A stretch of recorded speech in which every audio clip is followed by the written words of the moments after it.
ஏன்டி டென்ஷனா இருக்க? நேத்தெல்லாம் വീട്ടിൽ ഒരേ പ്രശ്നം. என்னாச்சு? പറഞ്ഞ നിനക്ക് മനസ്സിലാവില്ലേ? ഞാൻ എത്ര പ്രാവശ്യം പറഞ്ഞു നോക്കി. എനിക്കൊന്നും അറിയേണ്ട ആവശ്യമില്ല. എത്രയും വേഗം ഈ കല്യാണം നടത്തണം.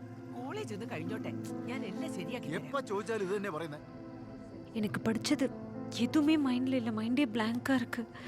இப்போ எதை படிக்கிறது எதை விடுறதுன்னே தெரியல. சரி இரு, ஏதாவது பிளான் பண்ணலாம். எனக்கு ஒரு ஐடியா இருக்கு. 10 மணி எக்ஸாமுக்கு 10:29 வரை உள்ளே போகலாம்.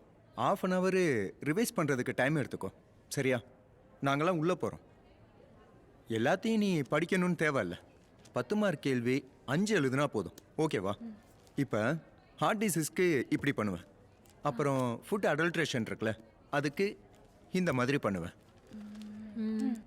ஃபார்மகாலஜினா இப்படி, பயாலஜி ஆஃப் பிஹேவியர்னா இப்படி. ஓகேயா?